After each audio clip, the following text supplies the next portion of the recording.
Hello everyone, welcome back to the Looney Bit. My name is Looney and I want to discuss with you today some stuff from chapter 1160 of One Piece because there's a few things that caught my interest. But the main thing I'm going to be discussing is kind of a parallel that you kind of see in this chapter to something that happened many chapters ago. So I'm gonna go focus on that as my main point of this video, but for now I want to discuss with you at least the other parts that interested me and just go over them and just simply tell you what I feel about certain things that we also see here. For example, in the first big two-page spread that we see that there's one giant buccaneer who's wearing a straw hat. Now I don't know, or at least we can't really tell from the panel, that's the same or a very similar straw hat to the one that Luffy wears, or even the one that we see Imu staring at in that area in the castle. I forgot where exactly in the castle was. It's like deep in the vault or deep in the depths or something, where we see like a straw hat, like a very big straw hat, like frozen, right? Now the size of this person, this buccaneer, it seems definitely does fit the idea, or at least fit the same size as that same straw hat that we saw that Imu was staring at. Now, whether or not it is, we don't know for sure yet, but we can speculate that that's probably it because of just the size of the person themselves, right? And maybe Imu thought that maybe that was a straw hat that maybe Joy Boy wore many years ago. It would probably really like dictate that, you know, Joy Boy had Buccaneer blood in him, which would also be why, like, you know, Imu wants to squash the Buccaneer race because it probably reminds Imu of Joy Boy. It will make perfect sense, right? But we don't know exactly if that is the same straw hat. More than likely it is, in my personal opinion, but we'll have to wait and see, right? And then the next part of this two-page spread that I want to talk about is, of course, we see young Blackbeard and his mom. His mom, like many probably have pointed out already, looks very much like Nico Robin, Nico Olivia, right? Very much the same character design, or at least facial, right? Her hair is messy. It's not very similar to Nico Olivia or Nico Robin, but the facial design of Blackbeard's mom definitely looks, you know, similar. Now, I know a lot of people believe that because of this, that maybe Blackbeard is in somewhat relation to Robin or Olivia, or maybe even, you know, Robin's dad. I personally don't know for sure if I believe in that take just yet, because Oda has constantly shown that for the most part, he uses a lot of similar facial design, facial archetype of many of his female characters. You know, some people know this as same face syndrome. It is seen in a lot of anime, such as Dragon Ball Z, Sailor Moon even, where female characters or characters tend to look very much alike, to the point where people think that, oh, you know, the artist has no talent, he just draws the same type of male or female character that just look all the same. Now that is called same face syndrome. When you're really drawing for many weeks, like almost to the point where you only get like 3 hours of sleep like Oda does, you tend to have those characters blend in with each other because of the same design. It makes it quicker, it makes the process quicker. So that's why, while many will probably, you know, see Blackbeard's mom as being somewhat you know, related to Nico Olivia and Nico Robin, I personally don't think that could be the case, but you know, I'm always happy to be proven wrong, so we'll see. But we see Blackbeard seeing the really messed up things that the Celestial Dragons are doing during this hunt, right? You see all of the Celestial Dragons yelling at them, throwing stuff at him. You know, this is terrifying. This is literally part of, you know, Blackbeard's trauma. And I know there's been a discussion among the One Piece community about how, like, we should feel bad for Blackbeard because of him as a kid. Like, I think he's like 2 years old here or something. You know, going through this atrocity. You know, getting yelled at, screamed at, made you think like, you know, you are worthless, that you are nothing. And that could really put a really bad effect on a young mind. And while I do understand, the thought that, Blackbeard shouldn't have gone through this, and, you feel a little sad about what, has happened to him.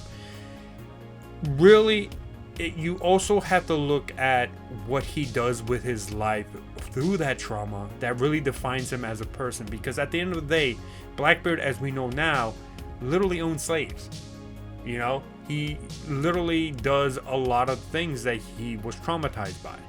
Now, this could be as a way of him to basically get revenge, or in some weird way, even though I don't believe any of the slaves he owns, at least, is like a celestial dragon or anything like that. But he didn't choose the path where these type of atrocities would make him strong enough to want to pursue change, instead of becoming something that could essentially be as equal to what the celestial dragons are doing. Now, what the celestial dragons are doing here are far beyond what I think Blackbeard has done so far. But Blackbeard has done a lot of harm to a lot of families, and I get it. If you want to feel bad for Blackbeard, you can, but you have to understand, he is not a good pirate. He is not a hero. He's not a savior. He is really messed up. So, but yeah, you could definitely point to this as being part of that trauma. More than likely, we'll probably see Blackbeard having some sort of connection with Garling, and maybe that's why he doesn't necessarily like falling asleep, because the moon reminds him of Garling. It reminds him of Garling killing his mom, maybe, and if he fell asleep, then essentially he thinks that Garling will come and kill him as well. That's very possible. I understand he has PTSD, but I think at the end of the day, you could use that as a way to make things better instead of doing things similar. Just because it happens to you doesn't mean you have to make it happen to someone else. Eye for an eye. It's a very gray line that many people will agree or disagree with. I'm more of the type of person who would use that trauma to not make other people's lives very similar to what I experienced. Because why should I, or why I, feel that other people should go through the same things as I do? It's I get it. It's unfair that why do I have to go through that kind of bullshit, that kind of really fucked up shit, but no one else did. I get that mentality, but I personally just don't see it that way. I personally would not want to think of it that way, but everyone is different at the end of the day. So it's a very interesting, I guess it's sociology discussion to be had, right? We see, Saturn, we see Garling, and now we go and see Dragon being marveled as this hero. And for so long, and I really don't understand the impatience of One Piece fans, because this is literally something that I've noticed for so long, that a lot of One Piece fans are very impatient. I get it. People just want to know everything quickly. They just want to see characters do things. But to label someone like Dragon, who we didn't know much about yet, we don't know why he didn't go and help Guinea. We just assume it's because, he's been plotting this whole thing about taking down the world government, the Holy Knights, right? And he can't bring that all down to save one person. I get it. It sounds fucked up. It sounds bad. But he understood, sacrificing one to save many is the ultimate goal. It's a really messed up situation. It's a really messed up thought. I get it. People pointed out that Luffy would just go and, save one of his crewmates or one of his friends if something like that happened. The difference is that Luffy's a pirate. He could do whatever he wants. Dragon has an entire organization to think about, and if he goes out on a whim and does something random, does something that could harm that organization to really help so many people, it's going to be a problem. It means that he will more likely fail, and he will take more, the organization, the Revolutionary Army will get hit more. They will lessen power despite all these years of building up that power to one day take down the world government, right? And we see Dragon essentially doing, I guess, a promise to save, this this redhead woman, Garling's, I don't even want to call her wife, but Shanks and Shamrock's mom, to save Shanks and Shamrock, right? We still don't see what this woman looked like or what this woman looks like, so we don't really have much to go on. It's very hard to find out, like, if this person's lineage is different, because for some reason Oda is hiding it, and we don't know why. It has to be something that is much more special, because it is interesting. She's literally the third character that he used the gray tone to color someone's hair, or use it at all in, like, is it gray tone? I don't remember what it's called. But literally, Shanks' hair is the only one that he ever does that with. So there has to be some sort of meaning behind it, right? Maybe it's just to, differentiate, but that's such a silly reason. So that's why I'm like, it's very interesting that we haven't seen her face or know anything about her except that she is Shanks and Shamrock's mom, and she fell in love with a son of a bitch. So Dragon goes out to find the children to keep that promise he made, And Dragon goes out as the Celestial Dragons are beginning this hunt. And he sees the atrocities happening. He sees that his platoon was taken out because of some reason. Maybe they learned too much, right? And he blames it on himself because, he decided to go onto the island and maybe he disobeyed orders or something like that. Even though I think one of the commanders doesn't know exactly where he is. But, he feels guilty that he's the reason why his platoon was killed. Even though it probably was the Celestial Dragons who did it, right? So, all of this is slowly building up, at least for us, to know exactly why Dragon became a revolutionary, right? He became a freedom fighter because he's seen the atrocities that the Celestial Dragons are committing. And it's very important because we see him, like, think about his platoon and just, like, them falling, them being killed is, like, one of the harshest things for him. And you see it, like, he vomits. He feels like he's about to vomit. He's nauseous about what he's seeing. As the Celestial Dragons, as the Holy Knights and Garland, they're all going after, the so-called rabbits, the people, the individuals of God Valley, the citizens of God's Valley, and not giving two shits, even killing babies. It's so fucking insane. It's really messed up. We see Gunko a little bit here. God's Steel, apparently that's what TCB translated, and she has very long hair. I'm very curious because she does look like she hasn't aged at all. Maybe that is part of Ibu's powers. Very interesting.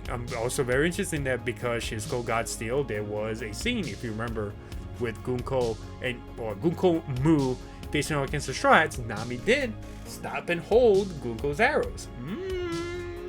Nami upscale? Probably not. But hey, that was an impressive feat if that is true, because Gunko's ability seems to be really strong. And someone called God Steel, Nami was able to hold that arrow back from hitting Usopp. It more than likely nothing. Probably, I want it to mean something. I just don't know how much it actually does mean anything, and that's the frustrating part about all of that. But hey, fuck it. Nami upscale. We're here for the Nami agenda. Let's fucking go. We see more of Summers and just how much of an asshole Summers is. We see, Dragon tranquilizing and putting to sleep Celestial Dragons that were trying to hunt Ginny and Kuma, which, fate has it. Ginny and Kuma will eventually, Ginny, Kuma, and Ivankov, I should say, the trio, eventually will follow Dragon. It's very fascinating. Right? He then finds, of course, the two babies, and he runs away with them. He rescues them and runs away with them, right?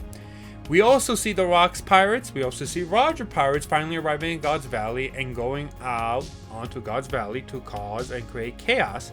But for the most part, they're there to either steal treasure, steal the devil fruits, and save Shaki, right?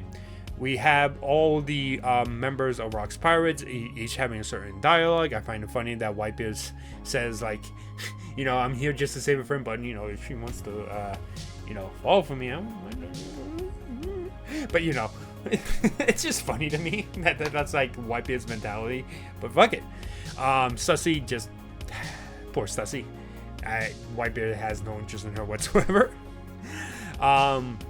But like, yeah, it's very interesting. We see Roger Pirates, we see Roger showing up, you know, and Roger, you know, he gets, you know, comedic slapstick comedied on by his crew.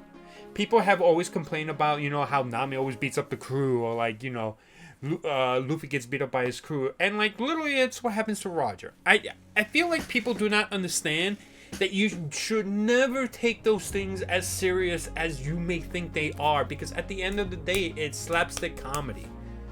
It happens to almost everybody in One Piece. It's part comedy. It's not as serious as you are trying to make it out to be. I feel like the people who really take that seriously are the people who try to view every single aspect of One Piece as serious as possible. So when they see goofy stuff, comedy, slapstick comedy, they hate it. Because they want One Piece to be as serious. They want One Piece to be so serious to the point where like there's no comedy at all. And it's unfair because Oda has always shown comedy. And you're basically trying to tell Oda like, fuck your comedy. Make it serious. Give me Gear Death, goddammit. Fuck Gear 5. Gear 5 is so loony, so fucking stupid, you know, goofy, whatever. I need a serious Luffy, you know. Give me the tension, give me the fucking Gear Death when he turns into like a demon. But that's not Oda's style.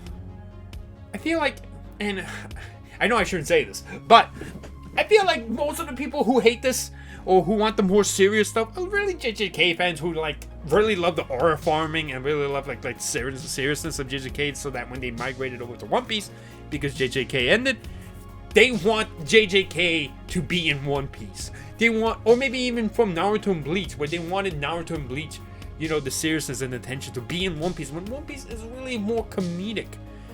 Oda does showcase seriousness. When he shows violence, when he shows certain things that we know and should know that is very bad, he takes it very seriously. But the comedic stuff that he does with like Luffy and the way the crew treats him and the way Roger's crew treats Roger, it's all comedic. It's not, you're not supposed to take it as seriously as those things.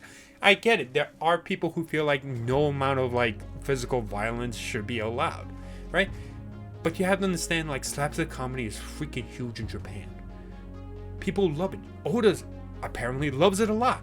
Slapstick comedy is very huge, and if we try to take it too seriously, you're going to always be angry and upset, because Oda's not going to stop doing that. He finds it funny, and, you know, fine. If you don't like it, that's perfectly fine.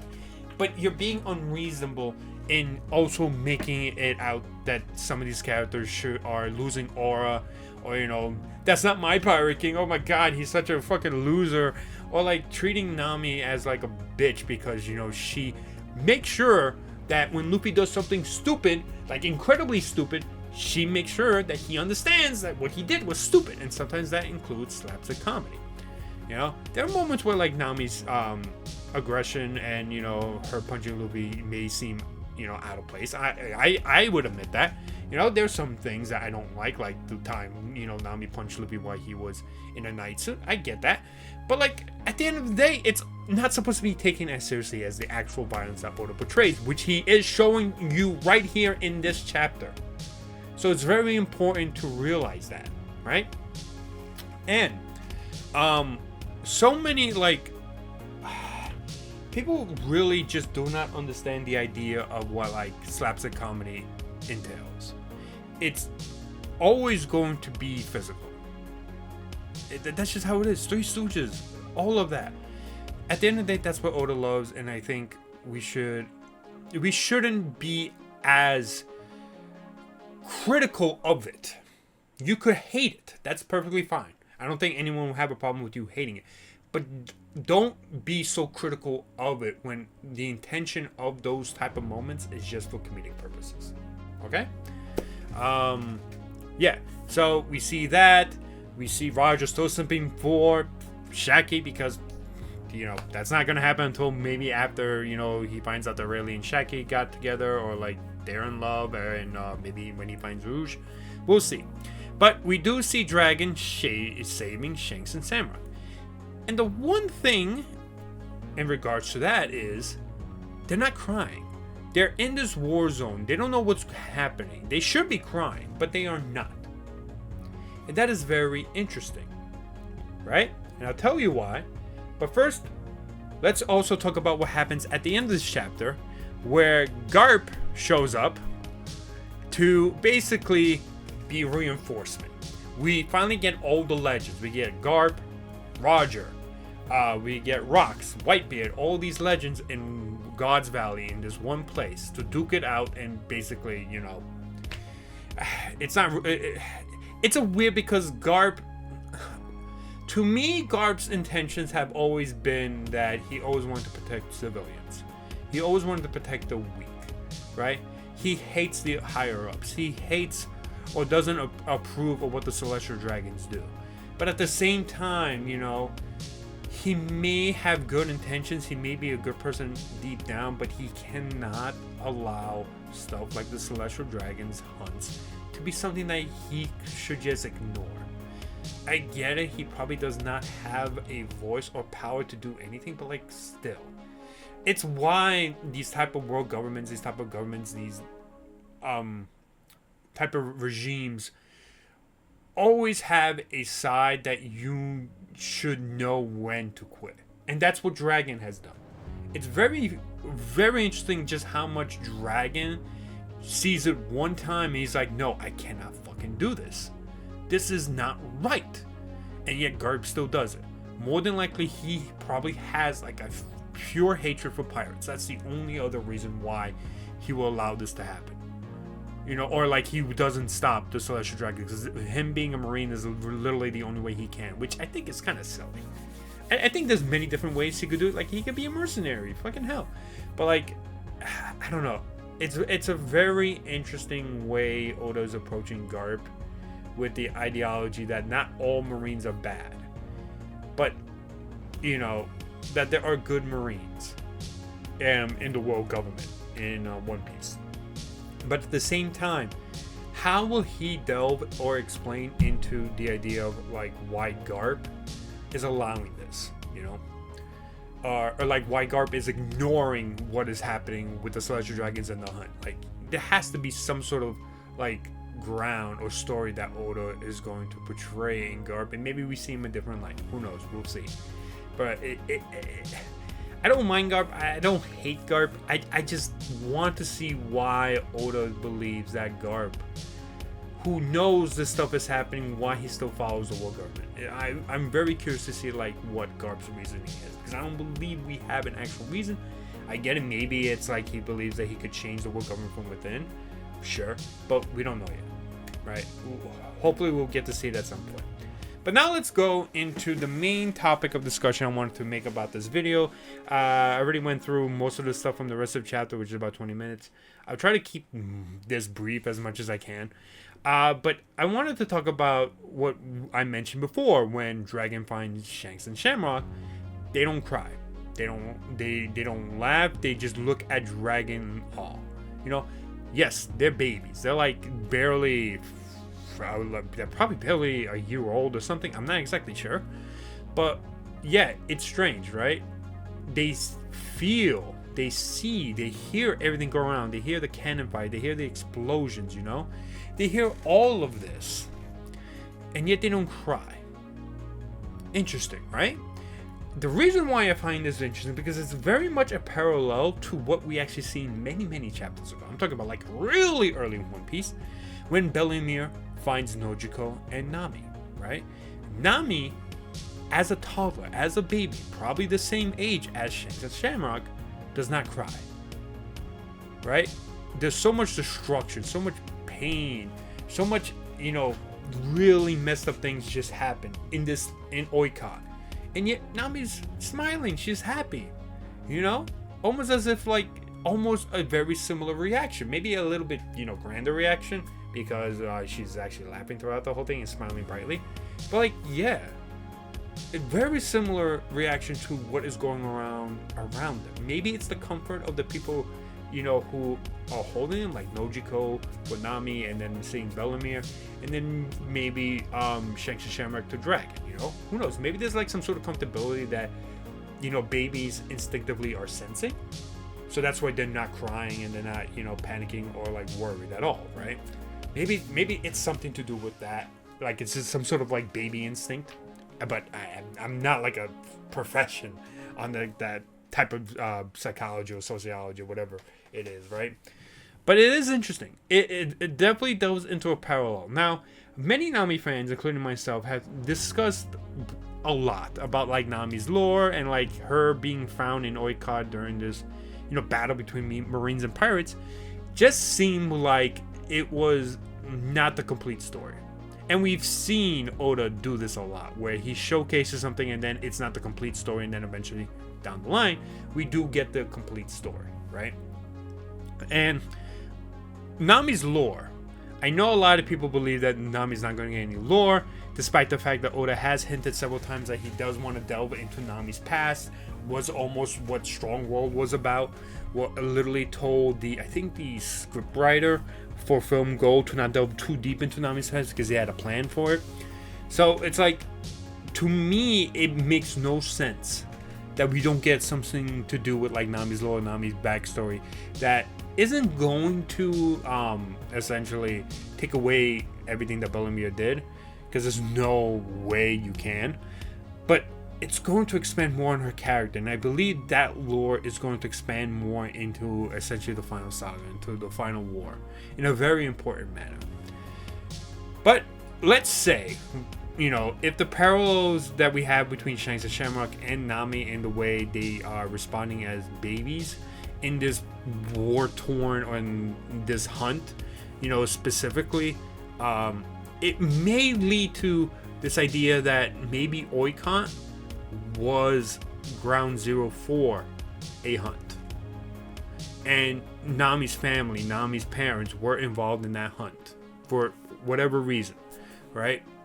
And to me, that's I think to me, and as well as many other Nami fans who have shared the same theory, that Oikot definitely was the location of a hunt, the Celestial Dragons. Now, what comes after that, I think there's multiple different things that people or Nami fans have said that could lead to something. I have my own idea. I don't want to give too much information because it is part of my big Nami mega theory that I'm still trying to find just a little bit more like clues and help with. I'm very close. There's just something I'm just missing for it. But I think it's going to play a huge role in that, right?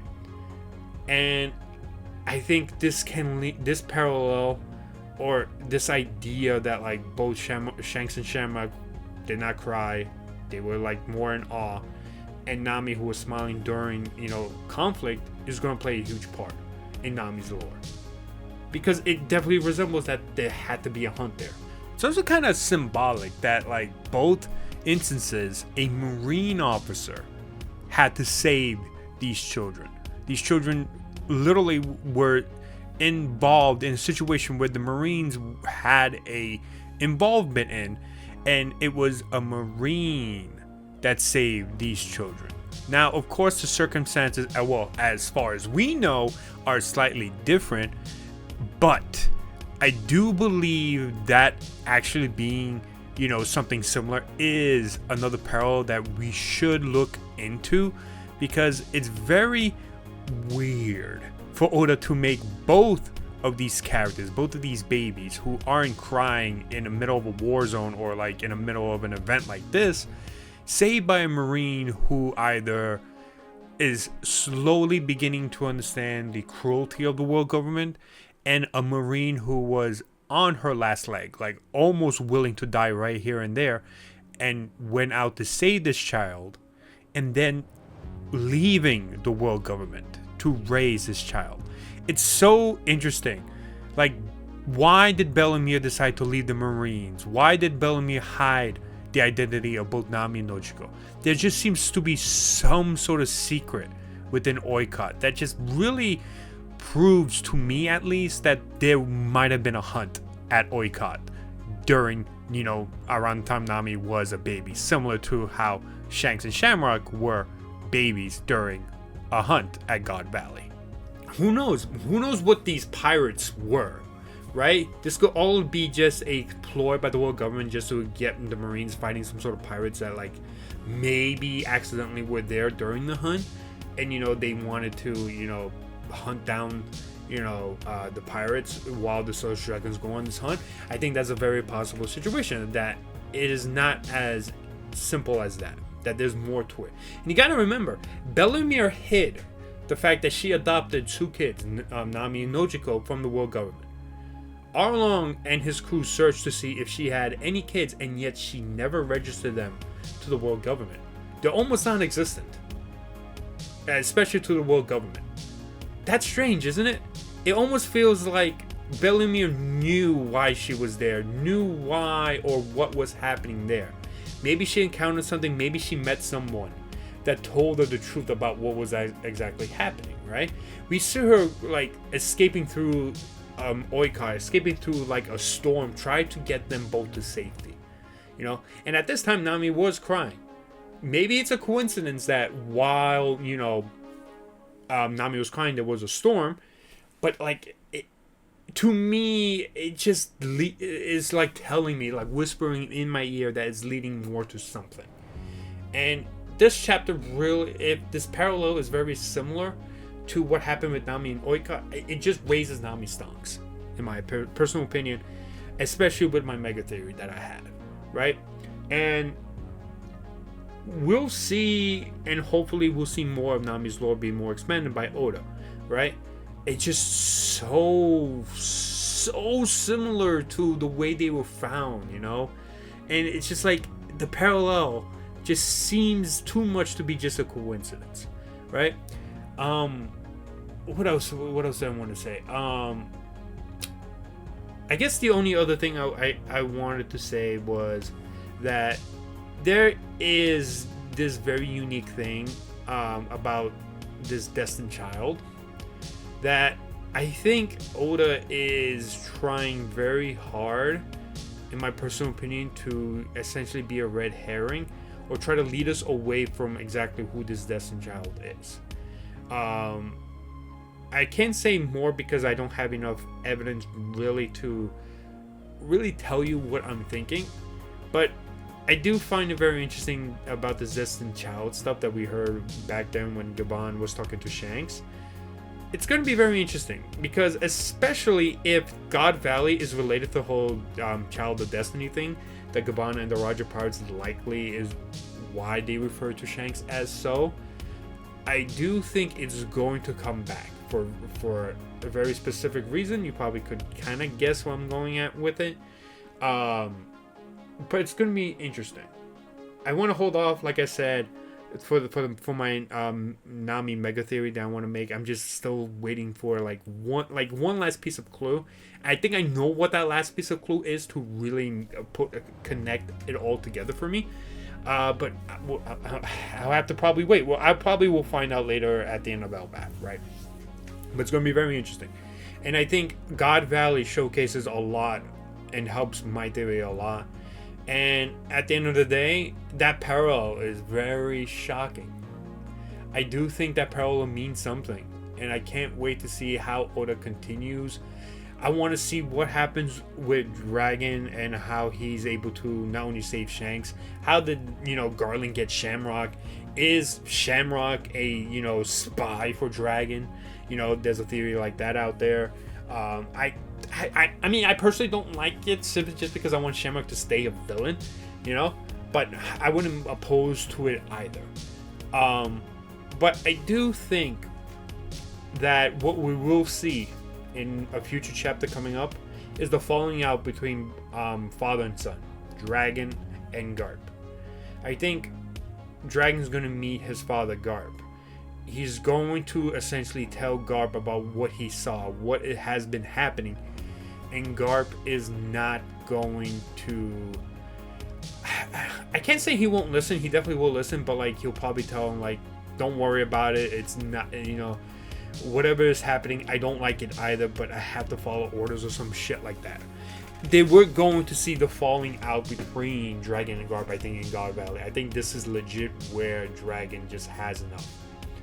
This could also be where Dragon gets his devil fruit. But I think for the most part, what this chapter showcase is the horrors of God Valley, how we're going to see the three legends, Garp, Roger, and Rox, face off with each other. How Shaggy is going to be saved by Rayleigh. And I'm very curious to see the situation with Shanks and Shamrock. There's just so much that, like, it just sucks that we have to wait like a break, you know, for the next chapter. But I'm very curious. I'm very interested. And I can't wait to see and hope that what I think Oda's going to do is going to help my big Nami mega theory, so I can't wait for that. But thank you so much for watching. Let me know what you thought of the chapter. Let me know what you thought of my thoughts, and like, let me know what your thoughts are either. You know, I'm always open for debate, discussions. I'm always willing to listen to your ideas. You know, as long as we're respectful for each other, I would love to hear your ideas. I really would so much like that, because anything can happen. That's what makes One Piece so great, because there's so many avenues Oda can take, and one of us could probably find the right one, you know. But yeah, thank you so much, and I'll see you guys next time. All right.